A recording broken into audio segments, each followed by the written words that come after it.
Hi, I'm Randy Hollenbeck, and this is the Music Roundtable.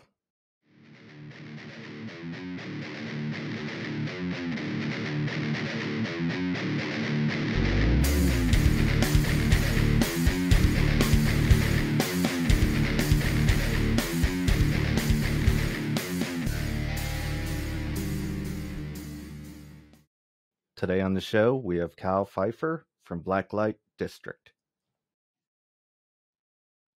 What is happening?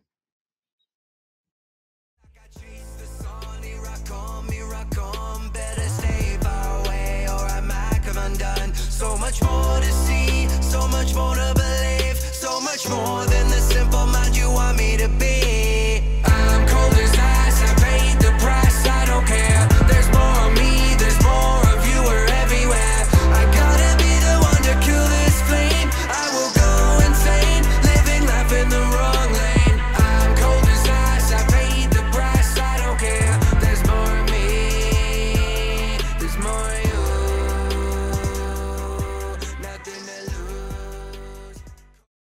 I wanted to dig into some of your history. How did you get into music? What age? Well, so it kind of started, well, not to start off on a downer, but and I've been saying this so much lately, but my mom passed away from a heroin overdose when I was like 9, 10 years old, around there. And not too long after that, my uncle played me. We were going somewhere in the car. He put on No More Tears by Ozzy, and I asked him to play it a second time. And it's a long song. It's like 7, 8 minutes long, but man, there was just something about that time in life. And like, nowadays it's like a traumatic event a child goes through. And I guess looking back on it, man, like hearing that song specifically and then that whole album, and like it was almost as if like the music was just waiting for me to discover it, to like, without sounding so cliche and everyone says, but it really did save my life in many ways and has continued to. But yeah, it really started there. And that was kind of the catalyst for the whole run I've been on here up to today. So, yep. What are some of your musical influences? Well, Ozzy, of course. I got an Ozzy tattoo right here. Yeah, definitely Ozzy. Like I said, when all that kind of happened with my mom and stuff, again, it being a traumatic event, I latched onto the music, and to me, that was the savior. So from there, I would go down to the local pawn shop here, and the guy, I was like, again, not, 10, 11, 12 years old, and the guy knew I was such a big Ozzy fan, so he would hold any Ozzy CDs that came in for me and things like that. And it was awesome, man. Like just good times. But yeah, Ozzy. Then from there, I discovered, like Guns N' Roses, Motley Crue, Metallica.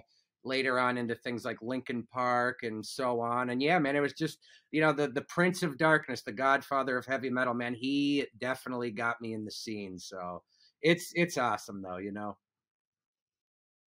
How did you come up with the band name? Well, I was sitting in my basement here where I am now in another room.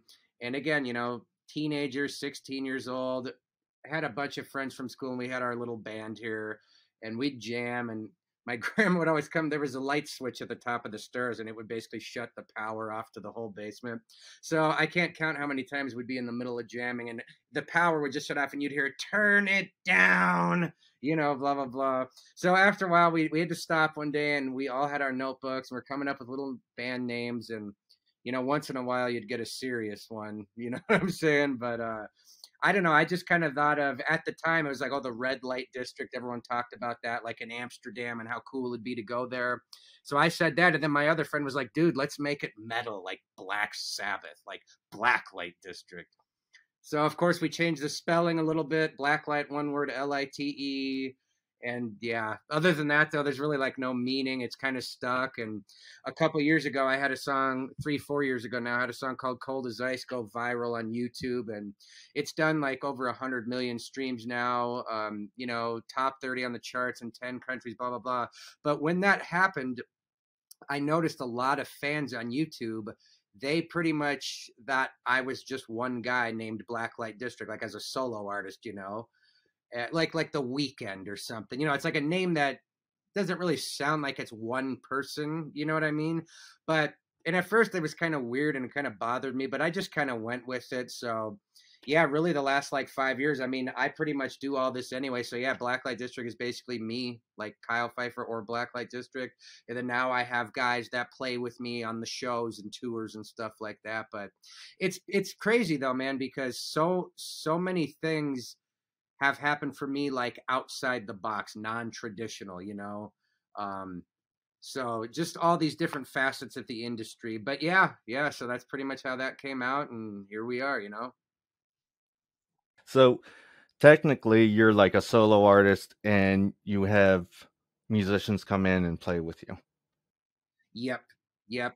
Yeah, tech it's kind of weird. I know, especially for like a rock band or guy, whatever you want to call it, but yeah, it's pretty much like Blacklight District. That's me. Because again, the last few years, I mean, I pretty much, you can't really see right here. I'm kind of in my studio, but I pretty much produce, write, mix. I mean, all of it. And then not only that, on the business side of things, when it comes to press, radio, promotion, marketing, I'm like very hands-on in every aspect of that. But then with this new album, 1990, that I just put out, the last couple years, like I said, I was producing a lot and I'd done a lot of hip hop styled stuff, pop influenced, not so much rock, but rock is kind of where I came from. And I got sober and then I broke my hip over the summer and I was like stuck in a recliner for 3 months. So I was playing a lot of acoustic guitar and it really just got that whole rock thing flowing again. And I already had this kind of viral success on YouTube and Spotify with the songs I was doing. But man, there's just something about that rock itch that never goes away. And now that my whole point was, now that I have the rock album, my tour manager's coming in to play bass and the drummer from his band. So it's kind of cool, like I get to do my own thing, not have to really take a lot of, counsel from other people's, it's really my project. It's like my baby, so, but the guys that play with me, I'm actually going to be doing my first show ever with them this Friday. So we'll see what happens. What city is your band based out of? Spearfish, South Dakota. Black Hills of South Dakota. And a lot of, it's have you heard of like the Sturgis motorcycle rally? So I'm like 10 minutes from Sturgis here. So that's usually something that people can be like, oh, okay, or Mount Rushmore. But yeah, man, out here, there's not really like a scene, a lot of bands. Like, so it was weird growing up because I know, in other towns, scenes and stuff like that, but it really wasn't like that here. So I think one of the things that has helped, again, I don't know how familiar you are with me, but like on YouTube and stuff and Spotify, like I've done over 500 million streams in the last, like literally it's changed my life over the last couple of years. Like just crazy, like just the revenue, the streaming. I mean, it's a real business, and it's crazy, but, yeah, so you almost have to create your own path. There's not really someone to follow. So that was interesting. Being in this small town has its pros and cons. Can you tell us about AK19 Entertainment? Yes. So AK19 is my label. Me and my wife basically started that together a couple years ago. We had an LLC in 2020, like, so it was official then. But there again, man, because of the success I've been fortunate to have with YouTube and all the viral like Minecraft videos and this and that,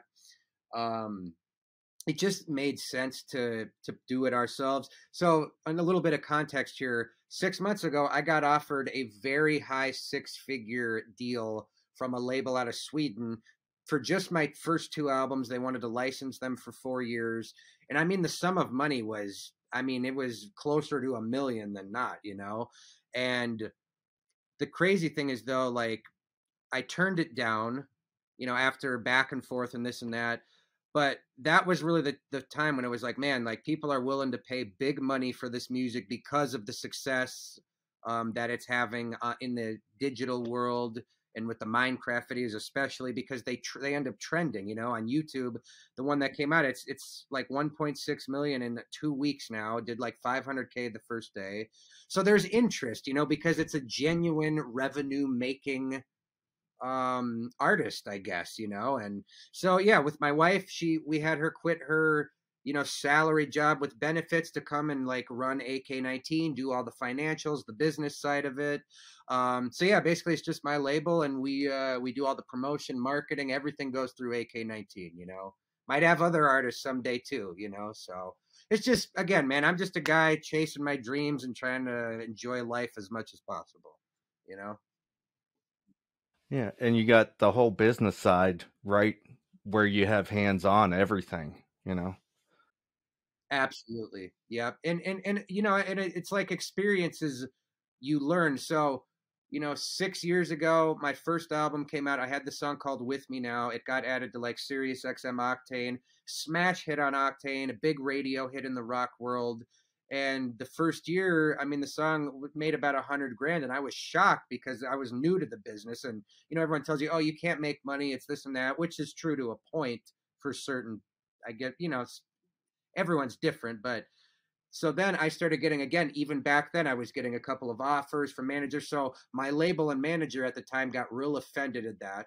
And like next thing I know, I'm getting an email from Warner Music Group that I'm infringing copyright by selling my own album. The next day the album was taken down off all the stores, and 2 days later it was back up, but under this guy's label, and I never saw another royalty check from it again.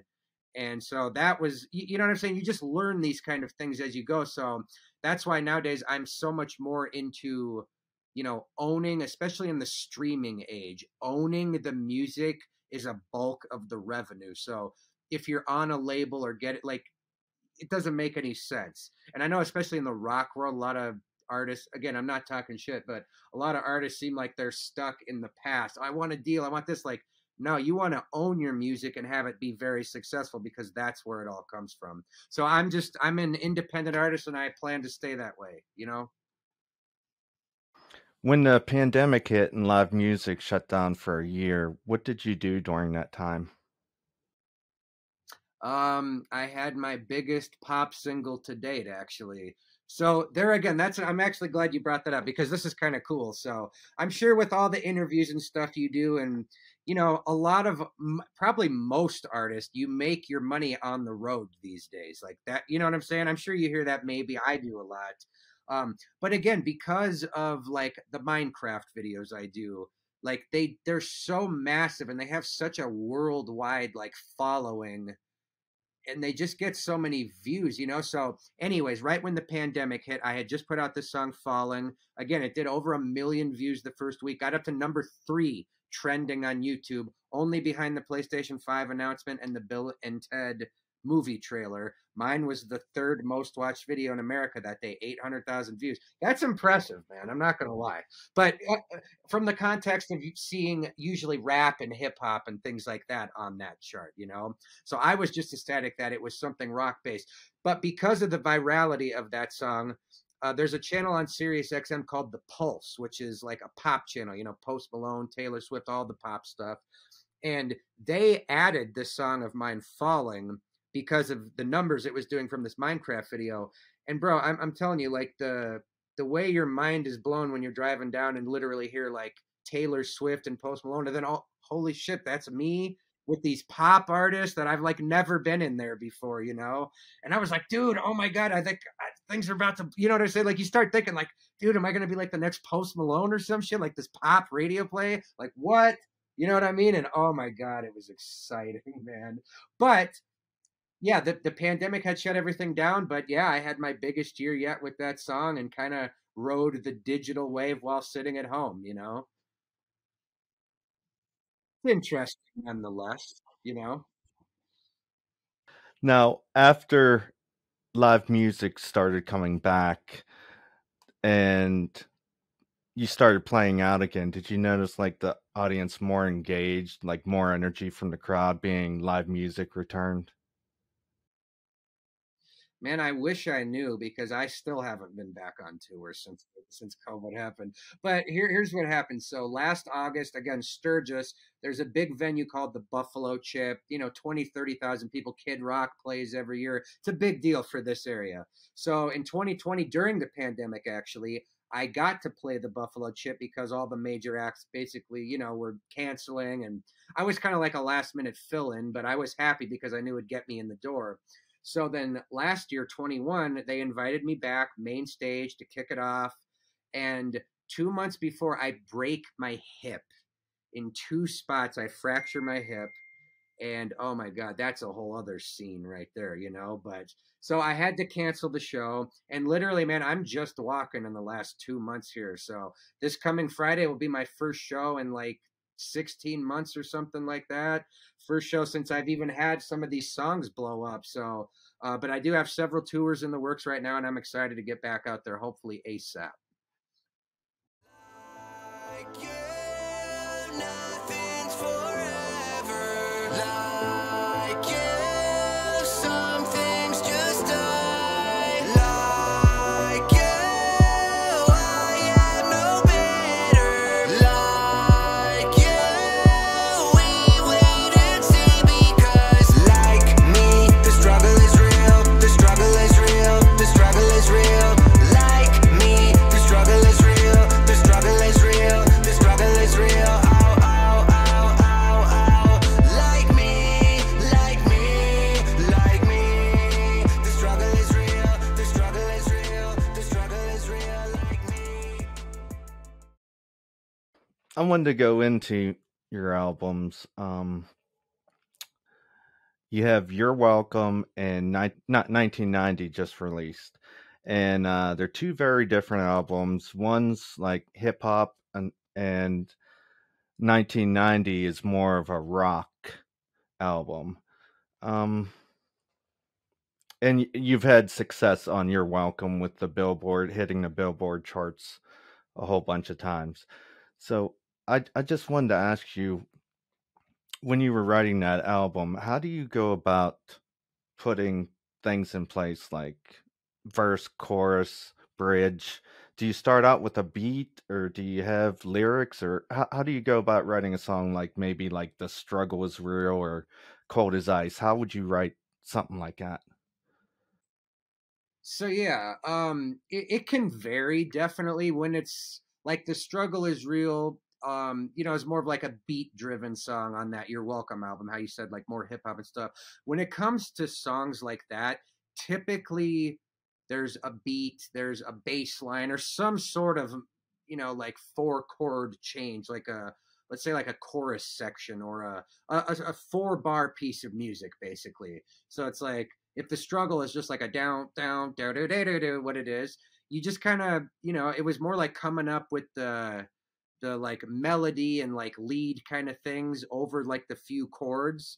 And then, you know, as you're kind of doing that, putting some drums in, adding some little things here and there, at least for me, like I'll kind of start, you start like almost hearing a song in your head, like the struggle is real. Yeah, like you just it's just kind of, you know what I'm saying? Like it's weird, but it almost like starts falling into place. So typically for those types of songs, the music will be there first. Cold as Ice is a great example too. I actually had all the music for that song done, and then I basically shelved it for about a year. And then I came back to it just looking through things, and I was like, damn, I got this whole song right here. And I always had this kind of Cold as Ice hook. And so yeah, ended up just writing all the words, recording the vocals, and that became one of my biggest songs ever. You know, and again, it sat there for so long too, because again, it's like sometimes you think like, oh, this one's got to be the hit, like that is just the hit. You know what I mean? It turns out to be like the least liked song, and then songs that you don't think they can be the biggest one. So it's just it blows my mind too because regardless of how it's written or which way it comes in, you really never know which one's going to be that special one. You know what I'm saying? So, but yeah, it varies for sure. You just released 1990 in December 31st, and it's like a full band rocking with guitar solos and everything. Now, is that like a vision you had, like, hey, I want to explore like the rock music from my past growing up and make an album like that? 100%. Yeah. And again, it really all started with the broken hip and sitting on the couch and playing all the guitar. But yeah, because of, you know, spending so much time in the hip hop and the struggle is real type songs, you know, like I said, growing up, I loved all those classic artists, you know, and that like rock itch or whatever you want to call it is always in there. And I think one of the main reasons I kind of distanced from the rock stuff is because, you know, like we talked about earlier, like when you see these artists like a Post Malone or someone that's so huge, I guess in my eyes, it just doesn't seem like today's culture can have like a big pop star rock band. You know what I mean? Like back in the day, Metallica. I mean, these are like huge artists. Where like nowadays you can have like the big octane bands and things like that, but it just feels like there's you can only go so far as hard rock. You know what I mean? And I guess that just bummed me out because growing up, you know, the dream is to be playing arenas with the platinum records and this and that. And it was just like, man, that just doesn't happen for rock artists these days. And it just it's very uninspiring, you know.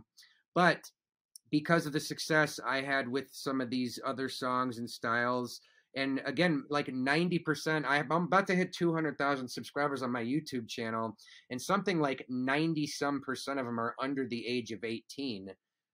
Teenagers, kids, which is amazing. Um, you know, going into the studio with my producer, Brett Hessler, who was in the band Creed, he was like, man, think about this.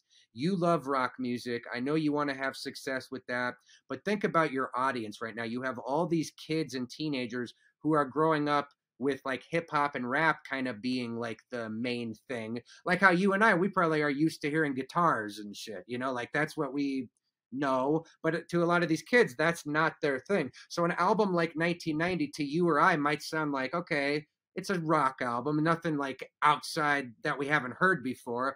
But to some of these kids, maybe to them, it's like fresh. They haven't heard that over and over in every artist they listen to.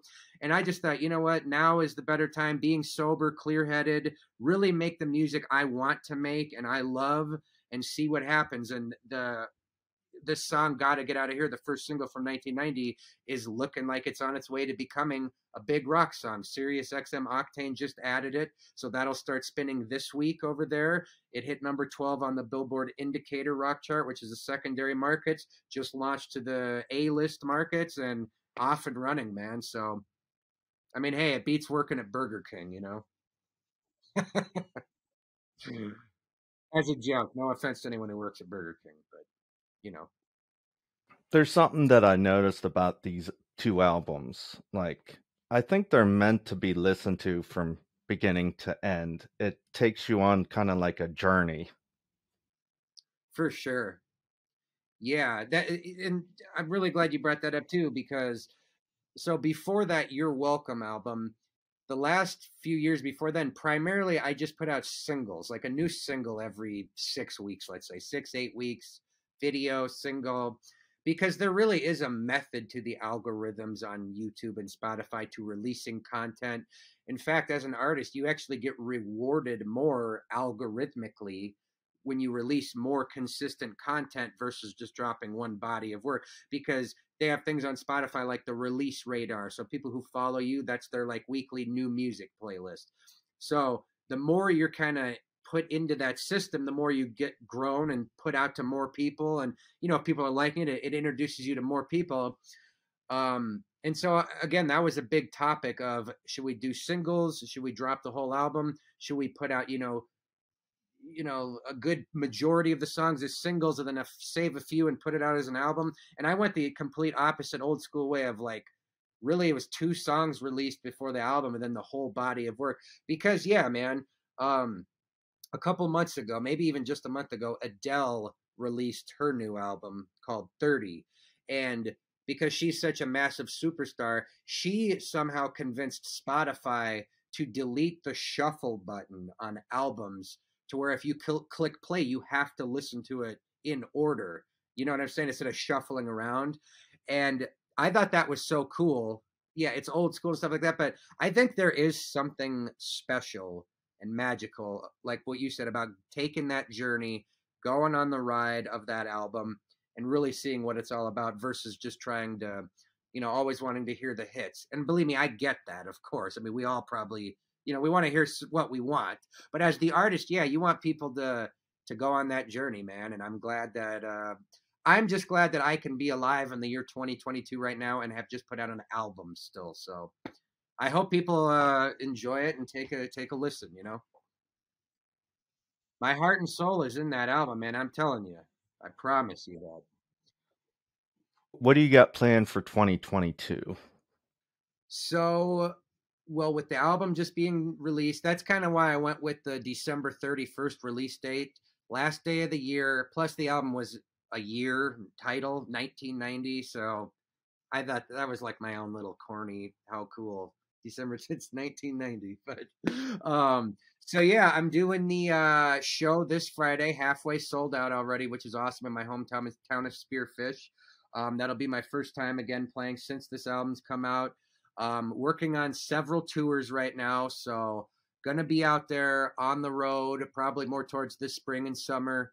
And again, my song "Gotta Get Out of Here" is just kind of launching at radio, so the plan is to hopefully get that up the charts, get that known in the rock radio world, and the plan is to pretty much spend 2022 promoting 1990 as much as possible.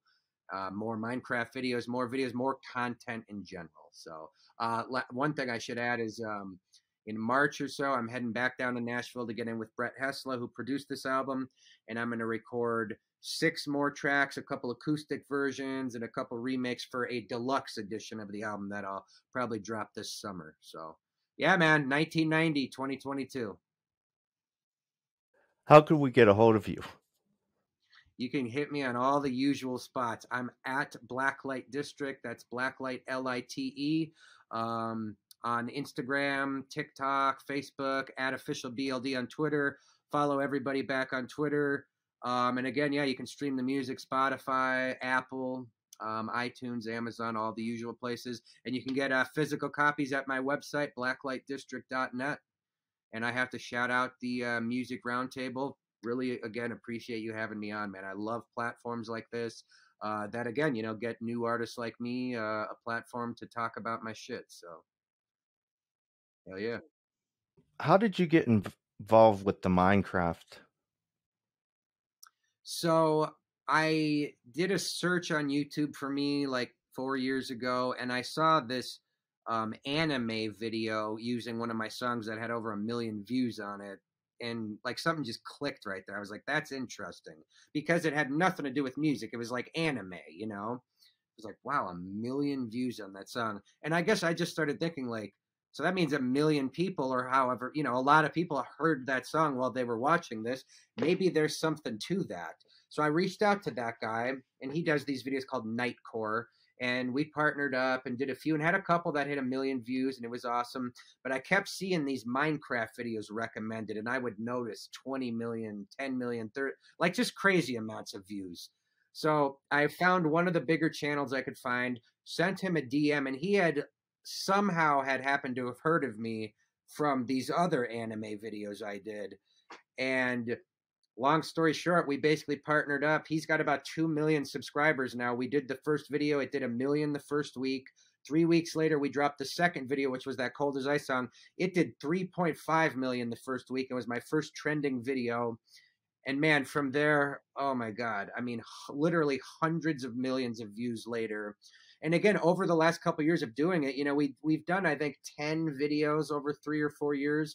And what I think is that over time, the familiarity of my music with his audience just kept growing because people kept seeing this music was this Blacklight District, And now, fast forward to today, because of the millions of people that watch these videos, so many of those people have become real listeners and engaged fans of mine that come over to Spotify and all these streaming platforms that have made those places just like insane numbers, So it's weird because a lot of people say, dude, you're like the biggest artist that I've never heard of. Because you know what I'm saying? Like to my fan base and like my world of these young kids, this shit is a big deal. Like Blacklight District is like, it's got to be one of the top new artists in that world. But see, if you're not in that world, you're not familiar with it. So hence why like now I'm trying to work the radio and the like more traditional things. But yeah, it was really just because I knew it was going to get a lot of people to the music, and it has definitely exceeded my expectations. Yeah, it got you like a fan base a different way than radio. Exactly. And I think, like I mentioned earlier, like versus the normal radio fan base, at least for rock, hard rock music, you're not going to have those kids, like the young audience. So I think that's one of the benefits of doing the Minecraft thing and this anime stuff, is that you are able to introduce this music to a whole generation of kids who maybe aren't so familiar with distorted guitars. You know, like I said earlier, like the album to you, it's another rock album. I've heard it too before. I mean, it's rock. You know, but to the kids that are so used to beats, like the second you hear something like that, maybe that is different. You know what I mean? And I guess that was just really important to me to try. And again, the response I'm seeing, again, anyone can go on any of my music videos. You can't, you know, the hundreds and sometimes thousands of comments that are left of these kids that are just so passionate, man. It's incredible, really. I'm grateful for it. That's all the questions I have. Thank you for coming on the show today. Is there anything else you'd like to add? No, I just want to say again, thank you, Randy. Music Roundtable. I love it. I really appreciate you having me on. I hope maybe 6 months we can do an update or something. Hopefully I'll have another rock hit by then, you know. But yeah, man, no, I appreciate you having me on and hope we can do it again sometime.